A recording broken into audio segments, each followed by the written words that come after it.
I have always been a massive fan of the horror genre. I avidly listen to ghost stories year-round, but until I moved into this spooky house, I have never had anything paranormal happen to me. I wasn't a believer, and I always assumed I wasn't a sensitive person, which may have been true until I had a body and life-altering experience.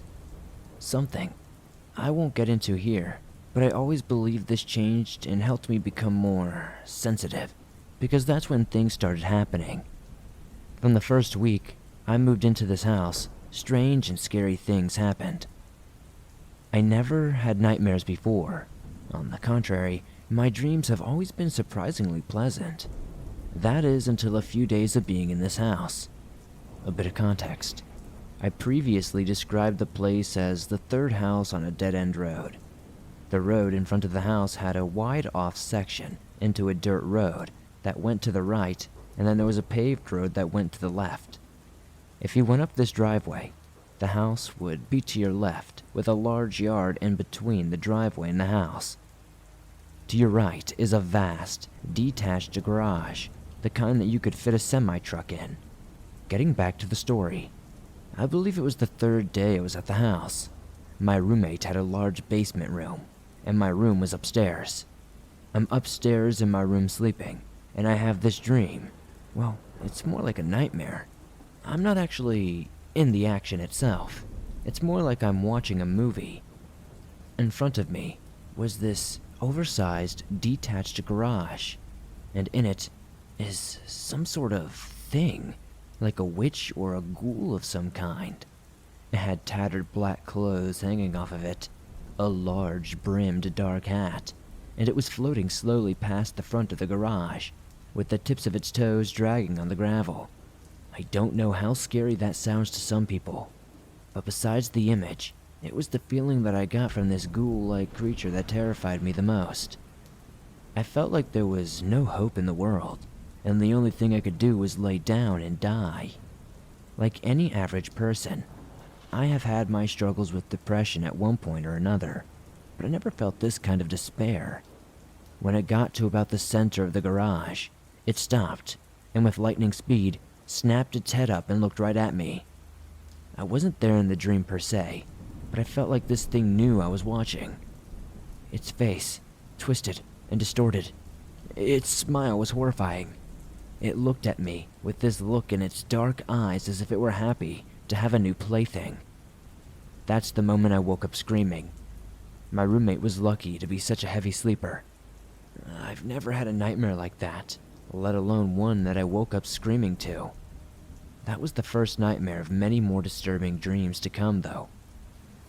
When my dreams didn't have me questioning my sanity, all the noises and things I would see had me challenging myself.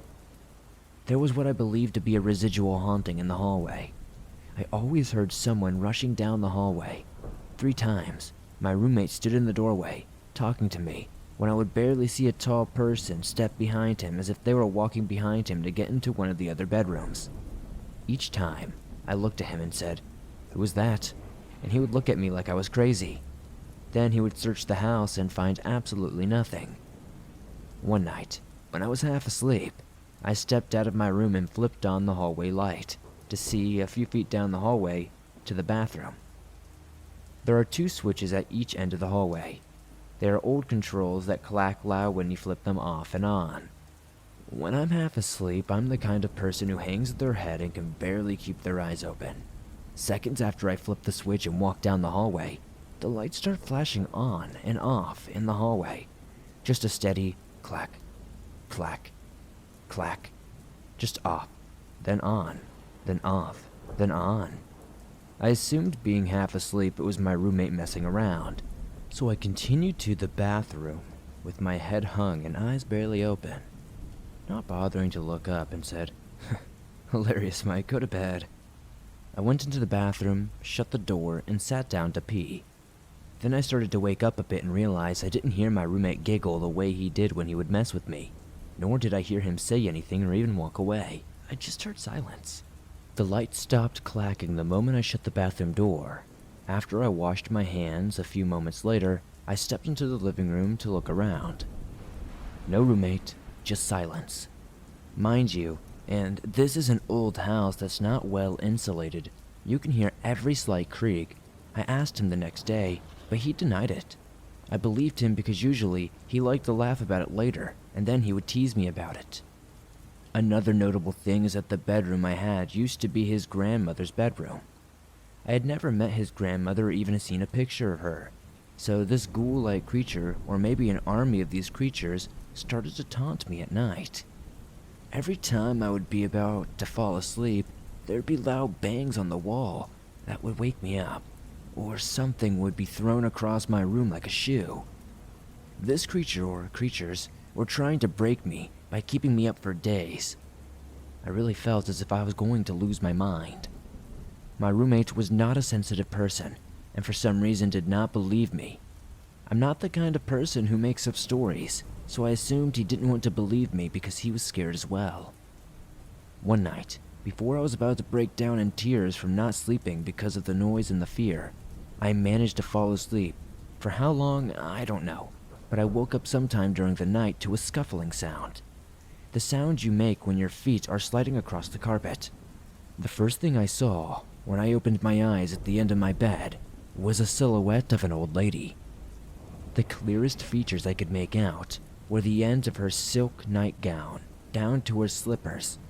The upper half of her body was kind of shadowed. Normally, if I woke up to someone standing at the end of my bed, I might freak out, but the feeling I got from her was warm. It was like she was talking to me in my head. I didn't hear a different voice, but somehow, I felt like she was saying to me, "It's okay, I'm here, just go to sleep now." And I felt this sensation I've never felt before. It was as if someone had taken an electric blanket and pulled it over me, very slowly, all the way up to my chin. Somehow, I felt warm and safe, and I did what she said, and I went to sleep. After that night, the noises and the banging didn't keep me up anymore, although strange things did still happen. I didn't care if my roommate would believe me or not. I told him the next day about how the entire week, whatever was in the house refused to let me sleep and was trying to make me go crazy. Luckily, he looked at me more concerned than like I was crazy. Then I described to him the old woman in my room, who I think saved me from the dark entity. I described her silk nightgown and her slippers and how she was short and hunched over slightly. My roommate looked at me with pure astonishment. Then I described how when I woke up, I heard her slippers sliding across the carpet. That's when his eyes almost fell out of his head. He said, "You described my grandmother perfectly. She had trouble walking, so she always scuffled her feet across the carpet. Then, he says she died in your room." That fact hit me like a ton of bricks. Small things started to make sense, like when I was in my room and my cat would be looking at a specific corner near my room. He would be purring and stretching his paw out as if someone were telling him what a good little mitten he was. The way he would be moving his head and reacting, it was as if there was someone there cooing over him. So thank you to my roommate's deceased grandma for helping me regain mental clarity, and for being sweet to my little kitten prince. Now back onto a darker note. The last story I will share is on Christmas. Like I said, after the grandmother incident, things were just a little bit less stressful. I don't know what kind of spiritual power his grandmother was or had, but maybe there were possibly other good entities on the property, I'm not entirely sure, but the bad ones were angry that the grandmother had intervened for sure. They made it very clear on Christmas. Why Christmas, you ask? I honestly could not tell you. Maybe it's because of the joy of the season. The season that brings the kind of happiness people feel to be near their loved ones and receive gifts and eat food and all that good stuff. Christmas Eve is when things got bad. First, I was in the kitchen cleaning and cooking when the sink turned on by itself. I'm not the kind of person who thinks everything is a ghost or paranormal. I always try to debunk everything before I say I can't explain it. This old house had a very old well pump system. Whenever you turned the water on, you would hear a very distinct click and bump noise that could be heard anywhere in the house. While I was wiping off a counter, I heard that very distinct clicking and bumping noise when I thought to myself, where's their water running? I don't have anything in the washer, and no one else is home. Within a few seconds, it took me to think that I heard the sink next to me turn on, full blast all of a sudden. I'll admit, I stood there and stared dumbfounded. Then I definitely let out a few curse words. You get the idea. I slowly walked over to the sink and turned it off. When I asked my roommate how the sink could possibly turn on by itself, he didn't really have an answer. I said maybe I just didn't turn the handle off all the way and it was still building pressure. Maybe that pressure finally built up and released the valve, aka the handle. He said that was impossible. At least with the type of system that it was, it wouldn't be able to do that. There would never be enough pressure. I'm starting to think about other things as well, and then I finally let it sink in that this was probably a paranormal event. I've never seen an inanimate object animate itself the way that that thing did. I think the sink turning on was just a soft warning for what was to come. This dark entity knew the first time it scared the life out of me when it went into my dreams, so that's what it set out to do again. Christmas Eve, I had the most disturbing dream I have ever had in my life, and it still haunts me to think about because it seemed so real. To this day, I haven't told my roommate about it. For a little bit of context, my roommate has a history of depression. His mother took her own life and his father died from cancer a year after. I won't go too far into it, but he turned to hard drugs for quite some time. He's clean now and doing very well in life, but because of his past I have always been worried that when he gets depressed that he might try to take his own life, which is just one of the many reasons why I was afraid to ever mention this dream to him. Obviously telling him about it doesn't necessarily mean it's going to come true. This is how much it disturbs me to think about. In this dream I woke up in my bed in the morning, and for some reason the first thing I needed to do was speak to my roommate. When I was lying in bed, I could hear what sounded like a rope twisting back and forth. For some reason in my dream this didn't really make any sense and I wasn't suspicious about it at first. I got out of bed, walked down the hallway, through the kitchen and down into the basement. As I was descending the stairs, the sound of the rope got louder and louder until I turned a corner and there was my roommate, hanging from a rafter. The sound of the rope was so loud, I don't know why in the dream I never covered my ears. As I stared at his body slowly turning towards me, I won't go into too much detail, but his face looked exactly like a face would if someone had hung themselves. Whatever this thing was, this dark entity, it really wanted to destroy me mentally and emotionally. I think it tapped into my subconscious, and it took all the worst things I have experienced or worried about, and tried to turn them into nightmares to get back at me, because I had almost escaped its grasp. I had a stepfather I was very close with who hung himself, and my roommate is one of the last people that I've ever been very close with. And he was having his own depression issues, and I was worried about him. I think it tried to take these two things and twist them and warp them into a demented way to hurt me mentally because it couldn't get to me physically. I woke up from the dream in a cold sweat, shaking and in tears. My first thought was, what if this wasn't a dream, and he really was down there hanging? As I got out of bed, I knew I didn't want to see it, but I had to. I was shaking uncontrollably as I walked down the hallway. For some context, you can see the driveway area where we parked the cars behind the house through the kitchen window. So, as I walked down the hallway, I hoped so badly his car would be gone, which meant he would be over at his brother's house on Christmas Day. As I poked my head around the corner, I saw his car was gone and I felt an unbelievable amount of relief. That's when I texted him Merry Christmas just to be sure, and he replied with the same.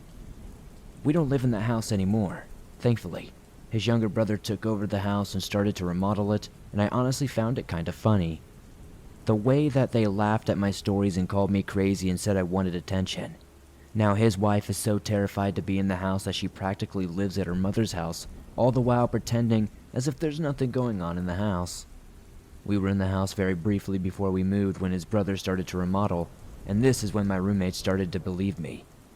We were in the basement sharing a large room, a week before we moved out, and we thought his brother had left for the evening because it was about 10 p.m. My roommate and his brother had to work early in the morning. Before he had left, he was doing a demo in the bathroom with a sledgehammer to remodel. After we thought he had left, when the banging started, it sounded exactly as if he were still up there with a sledgehammer. Then we heard running loudly down the hallway. We both assumed he had just brought one of his kids with him. My roommate angrily went upstairs to tell him to go home for the night. He came back down looking shocked, seeing nobody up there. That's when I laughed and I said, "Trust me, there's plenty up there."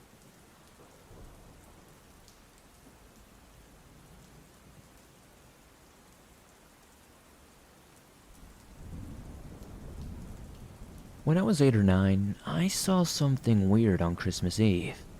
Many, many years ago, but I still remember it like yesterday. I still believed in Santa Claus then, as many children do, and I had the usual anxiety and excitement for Santa to leave Christmas presents by the tree. After I went to bed, I had some trouble sleeping with holiday nerves and such. I had finally drifted off when I woke up to soft footsteps somewhere in my room. I automatically assumed it was Santa Claus, and I was scared to see him for fear that he might leave, or his magic would fail. I barely opened one eye and saw this black figure standing over my bed, staring at me. It was tall, probably around 6 foot or so, and it was completely dark. It looked almost blacker than black in a way. I couldn't see any eyes, a mouth, or a nose on it, but I could see the outline of a head, arms, body, and legs. It looked like a big person, so thinking it was Santa, I just tried to close my eyes. It stayed in one spot for maybe 10 or 15 seconds, until it took a few steps closer to me. Then, it leaned in a little bit more. Still a few feet away from me. It probably stayed there for another 10 to 15 seconds. Even though I couldn't see a face, I knew it was looking right at me. You get that weird feeling when you know you're being stared at or watched. So I closed my eyes again and waited for a few moments. When I looked back, I think it was gone. I lived in an old house at the time, so the doors and floorboards were squeaky and loud. I heard the footsteps, but I never heard the door open. I never saw this figure again, though I have had some other spooky experiences in this house. I asked my mom if she had heard Santa when he came into my room last night, and she looked confused for a second. Then she played along and assumed I was playing. I know this wasn't a person, and it was not a dream. I also know that spirits and entities are often attracted to lots of excitement and energy, so Christmas would be a perfect time for a ghost to pass through.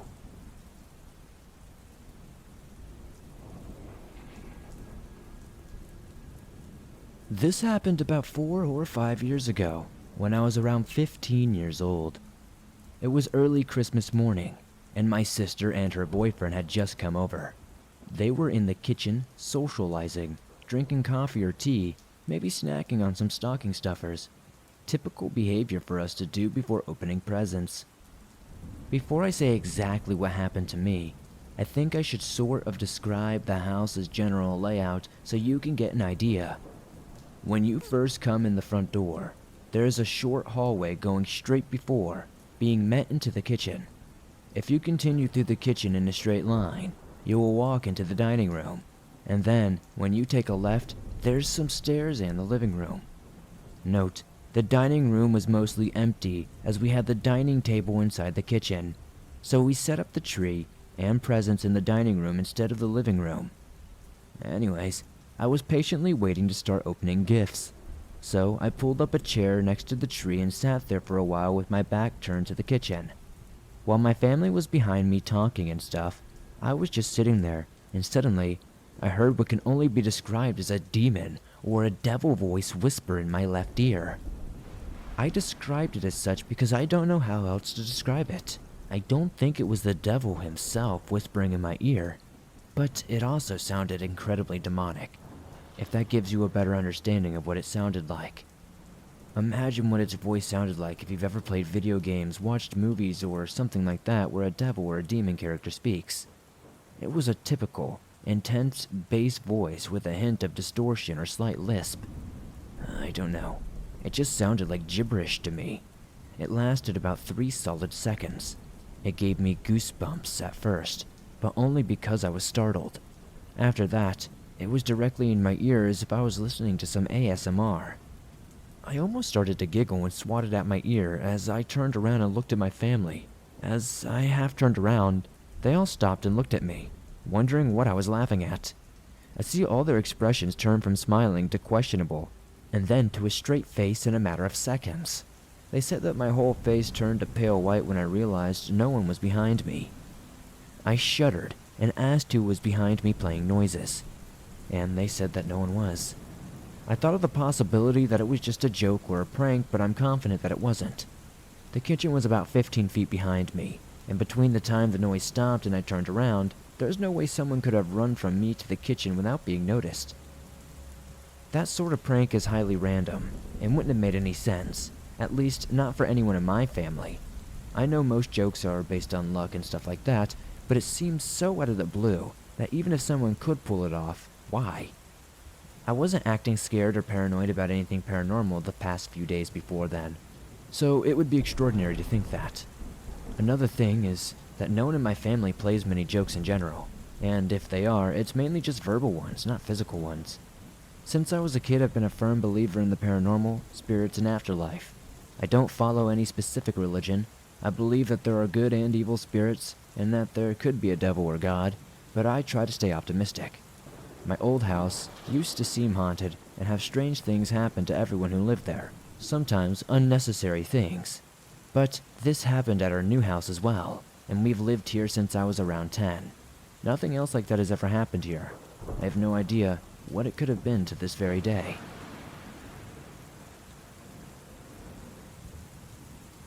Hey there, Swamp Dweller. I'm going to share a disturbing story I had experienced during Christmas of 2020. A little something about me. I'm a 14-year-old girl and I've always been shy, but my brother makes me scared, and I'm going to tell you why. Let's start the story.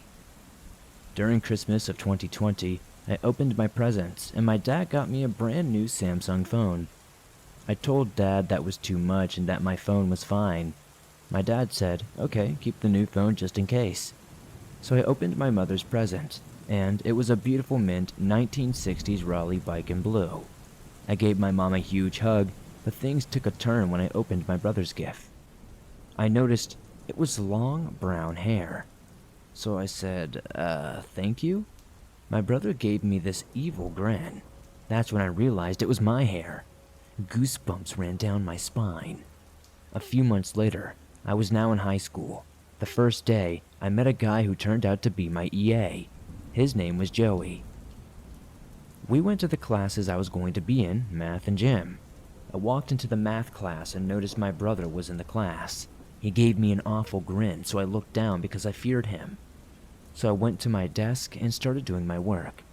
An hour or so went by, and it was lunchtime. So I was outside and ate my lunch. My EA was standing nearby, and these teens walked up to me suddenly. It turned out it was my brother and his friends. Before I got the chance to say anything, my brother shoves me away, takes my iPhone 6. I watch him as he smashes it on the ground, bent the entire phone in half. And at that moment, I froze in fear. He walks up to me, picks me up, and throws me onto the ground. My EA ran over to me and breaks up the scene. They asked if I was all right, but I just huddled in a corner crying. I got a new phone shortly after, and everything has been somewhat normal again. I know this story may be a bit mild compared to most, however, this situation has caused me much distress and fear. Thank you for reading. I'll give you any updates about my brother as they come.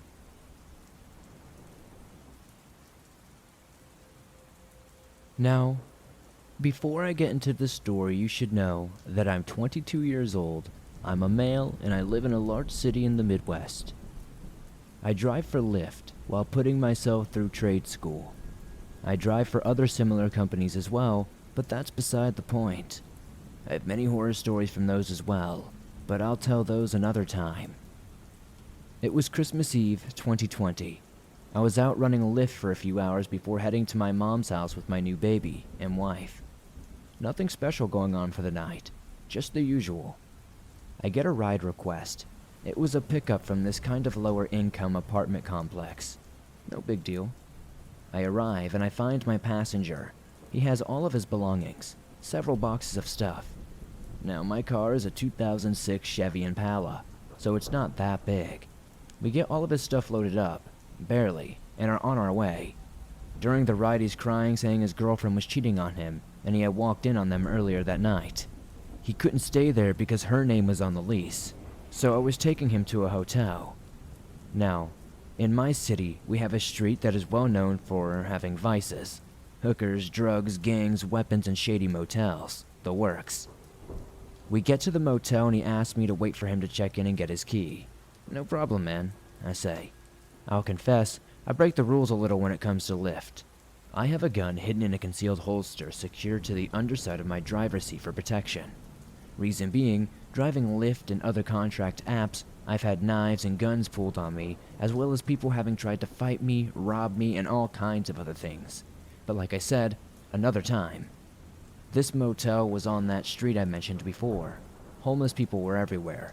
There was a dude on the far corner of the complex that still had a needle in his arm, passed out against the building. And I'm a big fan of true crime and horror narration, so I'm on edge. He gets his key, and the whole motel is ground level. So to help the guy out, I drive to his door. As I mentioned before, he had a lot of stuff. So, I started to help him unload his stuff. While on my second trip getting his stuff, I saw a guy come out of a room just to the south of my car, followed by two ladies. They came up to the room I was next to, not my passenger. One of the ladies pounded on the door, then opened it. That's when I saw the guy raise a shotgun up out of his long coat and storm into the room. The two ladies followed him, slamming the door behind them. Following, I heard a lot of yelling and shouting. I was just waiting for shots to ring out. Out of nowhere, my passenger comes up behind me. I can take this, man. Go ahead and take off. Have a Merry Christmas. And he gave me a cash tip. I didn't even notice he took the boxes out of my hands and slid a $5 bill in my pocket. I was honestly just frozen in fear for a moment. I knew what may have been going on in that room. I had to leave or at least get to where I could get my gun. I know the guy and both ladies saw me, and I knew they knew I saw the gun.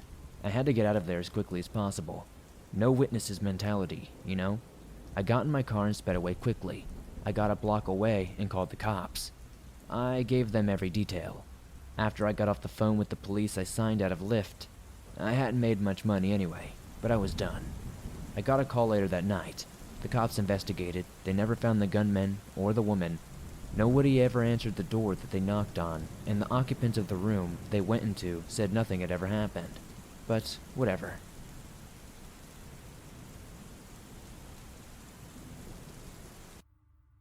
This is something scary that happened to me on New Year's Eve of 2013. That night, I accompanied a few friends to a restaurant and club downtown for a New Year's party. I had been feeling a little under the weather all day, but met them at the club regardless. Around 15 till midnight, I couldn't kid myself any longer and let them know I was heading home. The parking lot was very dark, so I pulled a small flashlight out that I carried with me. I usually kept it in my pocket and used it to light my path. As I turned the corner of the building, I caught notice of noise off to my left between two parked cars. When I reached the area, I shone my light onto the location of the noise and saw a man crouched over on the ground. I asked him if he needed any help with something, partly from suspicion, and he said yes. He claimed he had dropped his keys and could not find them in the dark, and asked if I could shine my light over to where he was to help them. Everything about the situation seemed legit, so I put my fears aside and began helping him. I crouched down next to him while he searched the area under the car. A few minutes passed and we were unable to locate the keys. Switching places with the man, I aimed the beam further and under the car. Doing this caused me to lean down further than I had to at that point. This is when I felt a hard crack against the back of my head. I remember the feeling of my face hitting the pavement, but that was all for a moment. I was probably only unconscious for a few seconds because I began waking up while I was being flipped over on my back. When my eyes opened, I saw a guy I did not recognize going through my pockets. He just pulled my wallet out of my back pocket and handed it to the other guy, the one I had been helping. Then, I watched as he pulled out my pocket knife out of my front right pocket and flicked it open. It had one of those assisted openings that makes it a little bit easier to open up real quick, kind of like a switchblade. He began waving it around in my face and asked me what my plans were for it. It was not a big knife or anything. The blade was maybe 3 inches long, and I carried it to use as a daily tool, like opening boxes at work and stuff like that. I had never viewed it as a real weapon until that moment. It was not big, but it was sharp enough to cut my throat. I could not say anything back to him. Even though I was now fully awake, I was too afraid to do anything. He continued waving it around and laughing. Fortunately for me, a group of men and women had just arrived and noticed what was going on. One of the men yelled out, "Hey, what are you dudes doing to him?" They must have been afraid of the number of people in the group and ran off down the street. A couple of the guys checked me out to make sure I was okay while the others called 911. The first responders arrived a few minutes later, and I went to the ER in the meat wagon. I was happy to hear I only had a slight concussion and would be allowed to go home later that morning. A female in the group had been kind enough to go into the club and tell my friends what had happened, and they arrived soon after I did. They cut me loose with nothing more than a headache. A few hours later, I got a ride home. I only spoke to the police briefly that night to give them a report, but it was not until the following day when I got any information.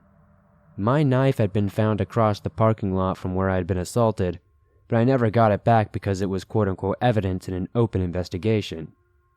They had also found my wallet down the street from the club, but nothing was in it. The iPhone I was carrying at the time never surfaced, but I had insurance on it and got another one. I still have no idea where the flashlight went to, and the 2 guys that assaulted me still have not been found, and I do not expect they ever will be. The incident had me pretty messed up for a few years, but I eventually realized I was still alive, and that was the most important thing. Despite this, I will probably never be able to come to the assistance of another person I do not know without being very afraid.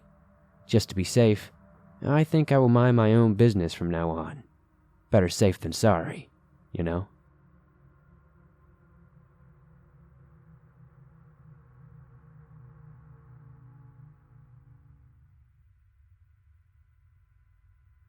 One little phone call can change a life. But for Karen Forkner, 3 telephone calls changed her life in a way she will never, ever forget. 2 of the 3 were made within just a couple of hours of each other on the 1st of January, 1993. The first was from her mother, informing her that her older sister had gone missing after celebrating at a New Year's Eve party. The second was even worse news. The call came from her father, telling her a body had been found. Karen's sister Kimberly had been murdered.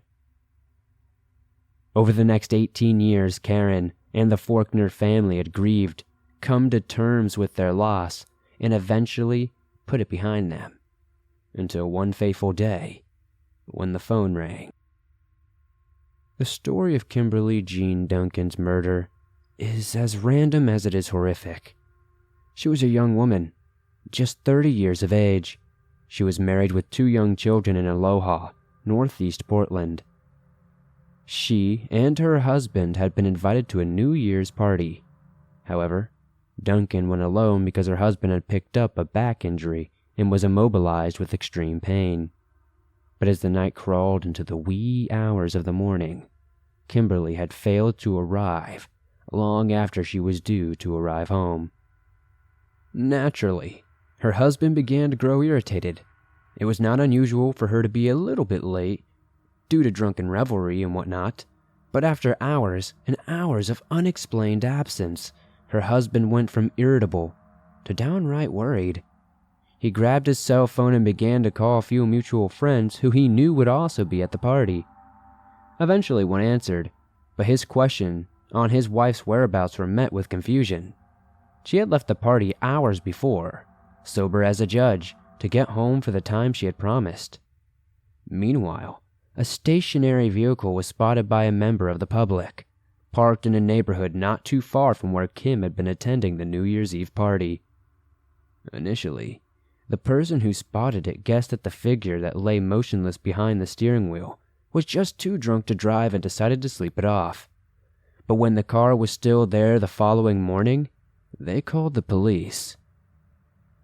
When the cops arrived, they discovered the slumped figure was dead. They had been shot once in the head at close range. Officers fished around the vehicle for some form of ID. When they found some, the name on the card was Kimberly Jean Duncan. After an impromptu autopsy, Karen Faulkner learned that her recently deceased sister had traces of narcotics in her bloodstream. This led local police to theorize that she could have been involved with violent drug dealers. That fact left Karen highly conflicted. Given that Kim had dabbled with drugs in high school, even struggled with addiction at one point, but had recently been telling her family that she was clean and sober. Despite her troubled past, Karen figured the best way to honor her sister would be to keep her memory alive. She needed to figure out what happened to her, and more importantly, who killed her. But when she called the Cold Case Homicide Unit to find out where the case stood, she discovered they had absolutely nothing. They also had a caseload of 273 investigations, with just 3 full-time detectives. Karen could do the math. They were hideously overloaded with work. Months later, Karen called again. Same status. She called again. Within the unit, she became known as a bit of a pest. On one call, however, she reached a detective newly assigned to cold cases.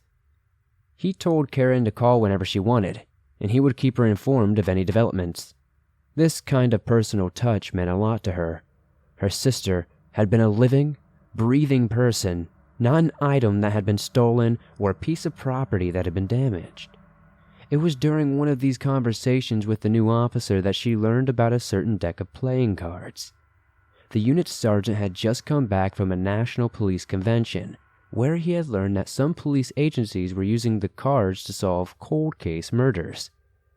Each card featured the victim's face, some details, and a number to call. The cards were distributed to jails and prisons with the hopes that an inmate might remember something. Faulkner made it her mission to get her sister's case on one of those 52 cards. She called, and she pestered, and she called again. When the first deck of cards was placed in Oregon's institutions, Duncan's case was featured on the 10 of diamonds. 2 years later, an inmate was playing cards in Oregon Penitentiary.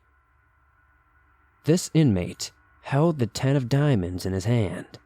He read about the case, and by pure coincidence, something about it sounded strangely familiar to him.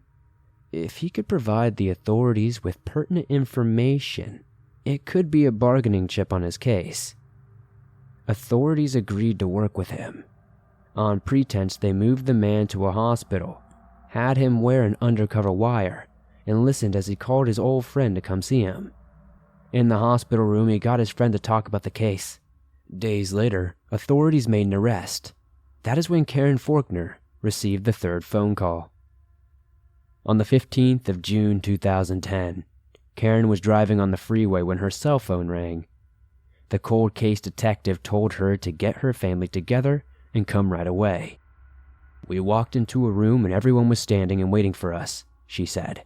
The original detective who had worked the case was retired, but he was there. He had tears in his eyes. The family was told at 8:20 a.m. that very morning, authorities had arrested Brad Richard Ballantyne, a 37-year-old, in connection with the murder. More than a year later, on Thursday, July 7th, Ballantyne pleaded guilty. The family knew who, but not why. Before sentencing, Ballantyne agreed to meet with the family in a jury room on the 5th floor of the Multnomah County Courthouse. "After all these years, we had the chance to confront him," Faulkner said. "He said he had seen my sister at the store when she was leaving after getting some cigarettes. She pulled something out of her pocket, and some money fell on the ground. He wanted to rob her. Brad Ballantyne wanted to get her out of sight, so he flirted with her and asked her to get in her car and followed him up the street. She was probably drunk," Faulkner said. "So she did. Ballantyne parked his car in front of hers. He came back to Duncan's car. He said she got mad," Faulkner related. "I think she must have realized something was wrong. He said she was disrespectful. He walked back to his car and got a gun. He came back and shot her. He fled with $68. I'll tell you what I'll never forget," Faulkner said. "He told us she never saw it coming." Karen's father died a year later. Her mother is still alive. I wanted my parents to know what happened to their daughter, Karen had said. I wanted them to know the killer had been caught. She'd be proud of me, Faulkner said, admitting she still thinks of her sister often. She would have been as tenacious as I was if it had been the other way around.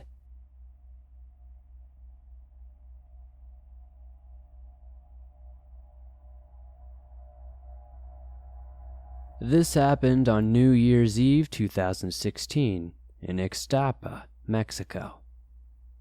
My family and I go there every year to spend the holidays since we own an apartment there, and it allows my dad to escape his work environment for a little bit. The apartment we own is an apartment complex that has 24 in total, divided into 4 towers. They all look the same and have a small terrace with a small hot tub in the corner. Since we have owned that apartment for a few years, my parents became close with a lot of the other residents, which created a nice environment to be during the holidays. Anyway, on the New Year's Eve, we were invited with many of the other residents to spend New Year's at one of their apartments. Around 35 people or so showed up, if I had to guess. The apartment is on the 4th floor of the building, and we arrived there at around 10 p.m., since many of us had had dinner before with my family and joined to celebrate the New Year for the rest of the night. At around 10:50 or 11 p.m., one of my mother's friends looked up to the sky and said she saw something rather strange. Many of the residents, myself included, shrugged it off at first and kept on talking. Within just a couple of minutes, though, more and more people started looking up. Once we saw the commotion, we got up and went outside to the terrace to join them and see what the fuss was all about. It was kind of strange at first, but I can describe it as if the stars were twinkling.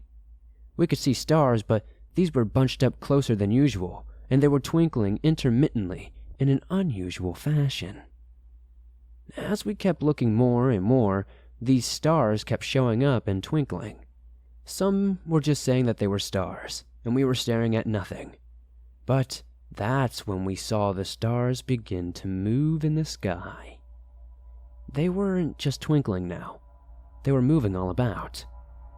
At this point, we all started to freak out a little bit. I like to think we are not alone, and that there are paranormal forces out there, but this was truly the first time I had no idea what was going on, or what I was witnessing. There were too many to count, but we all agreed there was around 100 to 150 quote-unquote stars that were twinkling and moving in one section of the sky.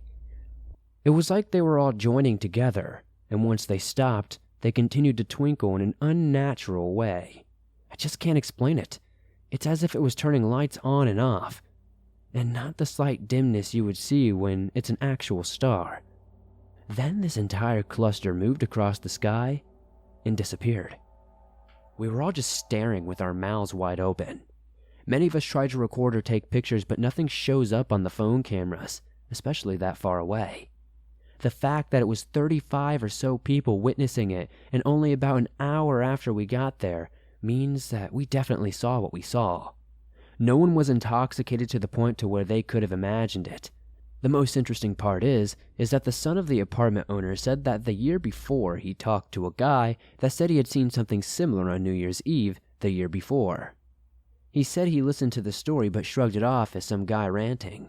My family and I continue to talk about it to this day. We immediately tried to investigate phenomena or events that could have caused it, and nothing has come up so far. I'm not sure if anybody listening to this show has any information on this, but I'd love to share it anyway and see if somebody could provide some type of insight. Sorry for the long story, but that was the most concise way I could explain it.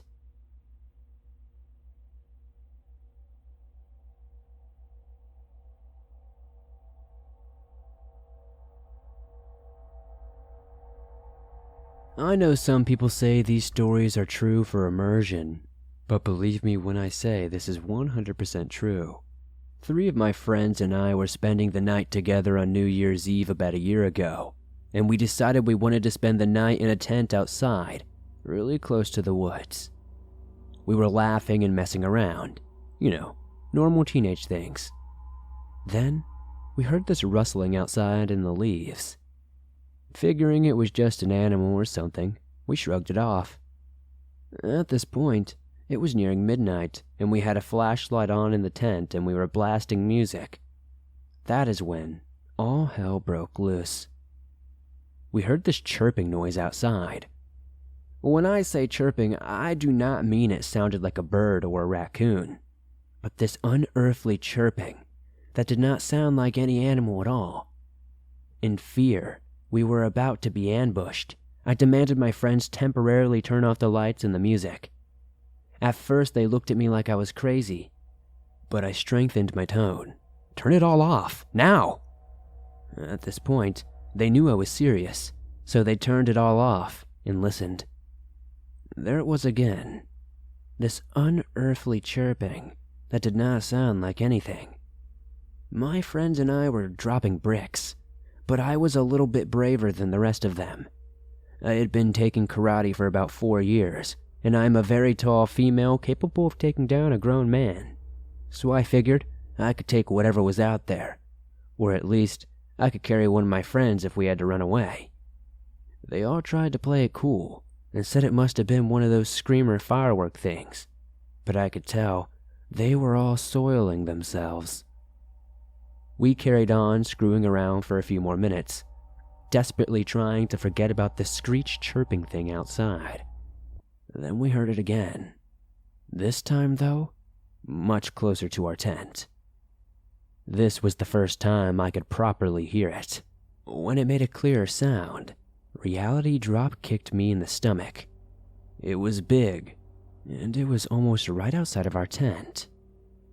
My friends and I were about to freak out. So, they started asking me questions as to what I thought it was. I was the friend who was into all things paranormal, and I guess you could still say I am. But I have never been a paranoid person. So, they asked me. I told them, just as a suggestion, that it could be a skinwalker or a fleshgate, because I read somewhere that they like to mock the voices of your friends and like to emit strange noises. I only said this because I thought that might help them get over the scream chirp thing, but I think they were really scared. We heard it again. At this point, everyone was dropping bricks again, and one of them eventually called her older brother to come and hang out with us for a while. While he was there, just our luck, we could not hear the chirp screech anymore. Of course. We hung out with him for a while until we all decided to go on a walk with him. The walk was fun, and my friends were terrified because we were walking around in the pitch black. Oddly, maybe this is strange on my part, but I have always liked the dark. As it was so vast and mysterious, I was also low-key hoping we would find the flesh gate so my friends would stop acting like stuck-up little turds that weren't quote-unquote scared because I could see they were crapping themselves. Part of me was also pretty scared to see what would happen if we stumbled across a flesh gate. But her older brother had a knife with him, and I was prepared to stab it if he were not. Fast forward into the night. We were blasting music again and playing with a multicolored strobe light. Probably not the best way to avoid being jumped in the middle of the night. Now that I think about it, it was probably downright stupid to have it at all. My friend's brother had left us his knife in case we heard anything strange that night. It made us feel more comfortable. My friends all decided that I was the only one who would be brave enough to stab someone or something if it came down to it, so I oversaw holding the 6-inch knife all night. Thankfully, it was in a sheath, because despite my training, I am quite clumsy, especially this late into the night. I could not help taking the knife out of the sheath because it was so interesting and absolutely beautiful. There it was again. The same chirp screech. I unzipped the tent to look, knife drawn, and heard something scurry away quickly into the woods. Since my friends did not hear it, I left it alone and said nothing. Everything was fine for the rest of the night. That is, until I was the only one awake. I heard this horrible scream howl, much more blood-curdling than the chirps. It kept getting closer to the tent, and then backing away like it somehow knew I was the only one awake. It circled us, made itself sound more distant than it really was, then came back with another howl. One of my friends briefly awoke and told me it was probably someone having a party, but I could tell she was just saying that so she could get to sleep. Me, however, I could go for 3 days straight without having to sleep. I was perfectly fine without sleep unless I had a long day of school the next day or something. Believe me, when I say I did not let my guard down once, I listened to this thing in the location the cries took place. I was not about to let some flesh gate or whatever this thing was come and kill my friends and me on a night that was supposed to be fun. It's New Year's. We're not supposed to be scared, we're supposed to have fun. I drew the knife a few times and practiced slashing the air in case it attacked. But luckily, it never did. The thing just spent hours taunting me, trying to draw me out. I was incredibly tempted to run out there just to get a look at it, but I knew that is exactly what it wanted. Wanting for me to not be in a group so it could pick me off. There was no way, in frozen hell, I would let it anywhere near my friends. The older brother had left to go to a friend's house later that night as well, and the friend we were all staying with lived with her grandma. There was no strong men around. I lived around the neighborhood and both my mom and dad were home.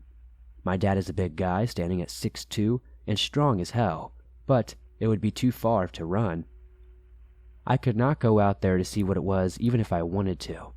Even though I am fast, I was weak considering how late it was, and I would become this thing's prey easily. Knowing this, I just laid back, knife at the ready, listening in absolute horror.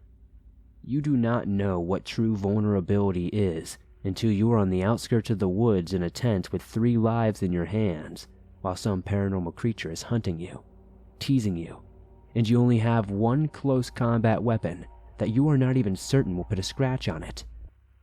I sat there in silence until around 6 in the morning, when I was certain that it had stopped. I could not take it anymore.